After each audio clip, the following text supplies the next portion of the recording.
Let's bring you some news making headlines further afield. It's been 4 days since Kenyans went to the polls to elect a new president.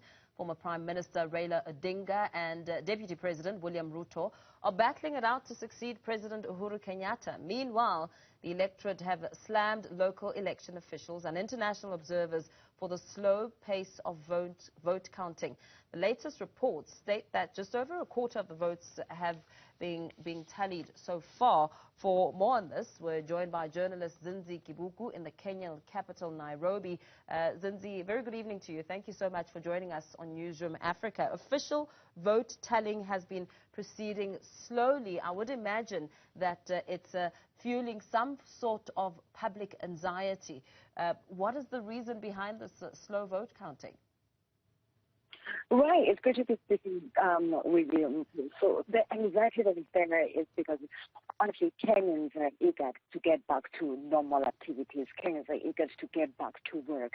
And that's the thing about having a demographic where you have young voters between the ages of 18 to 35 accounting for, people who are making majority of the votes. And allow me to paint for you an image, for you and our audience, on what the latest numbers are looking like. So according to BBC tallying, as of today, the 13th of August, 6 p.m. East African time, Ruto was leading with 51.1%, putting him at 6.3 million voters, and Raila Odinga at 48.02 million voters.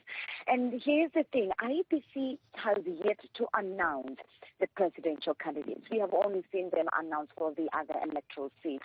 However, when Kenyans went to vote on Tuesday, according to the Constitution, they have about 7 days to make sure that they announce the presidential candidates. So as much as Kenyans are eager to go back, Kenyans also are actually being patient. They're waiting for the electoral body to do its mandate, to do its job, and they are doing it within the time bracket according to the Constitution.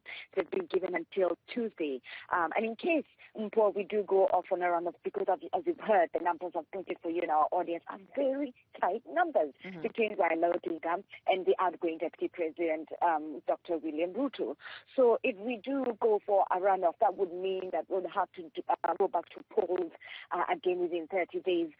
Would have to be voting but the 8th of September. But that's just a general outlook.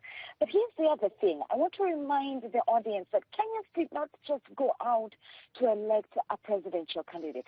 Kenyans went out and voted for governors, for women representatives, senators, members of parliament, all the way to MCAs. Now, here's the thing that we're seeing, in this specific election for 2022, the female political leadership has come out so strong. For example, there's one specific county in Kenya, from the very top, from the extremely very top, the governor position, all the way to MCA, all of them are women.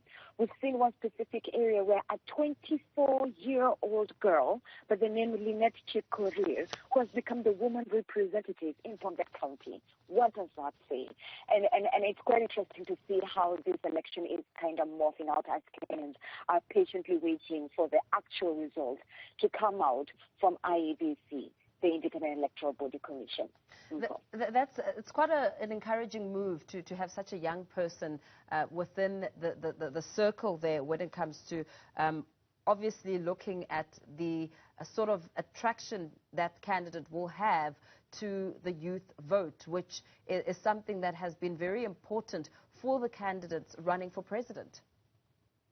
Oh, yes. And you know why? Because just like the South African young voters, the things that are paining Kenyans are things that you and I can relate to. Unemployment, the high cost of living. We've seen petrol going up throughout, the loss of bread, simple items.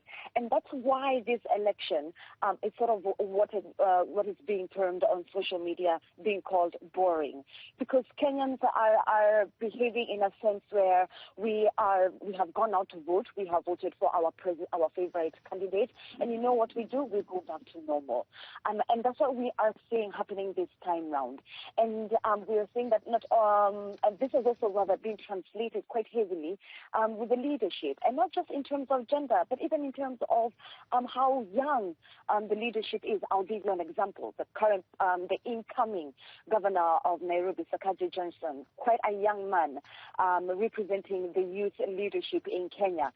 That also paints for you an image of also not just gender, but also age and how young this nation is in terms of voter representation. Absolutely. And, you know, you made mention of how much of a tight race this is, and a lot is at stake. How much of the vote must a candidate receive to be declared the overall winner? Great question. So in order for a candidate to be declared the winner by IEBC, not a media house, not any other tallying center, but the IEBC in Kenya, one must get 50+1 of the cast vote. And that means at least attaining 25% of votes in 24 out of the 47 counties in Kenya. And just to also paint for you what we are also looking at, the bigger picture and not just the presidential race, we're also looking at who is going to be managing or running the National Assembly in Kenya. And here's the thing that we are seeing so far. Kenya Kwanza, which is represented by William Ruto and Rigathi Gachagua, so far are taking lead with 149 seats. And the Azimio Party by Martha Karua and Raila Odinga with 137 seats secured. And that's within the National Assembly, what is currently forming out in this election, away from just a presidential election. Very well. Thank you so much for that update. Journalist Zindzi Kibiku in the capital, Nairobi, as the contest for who will become president of Kenya heats up.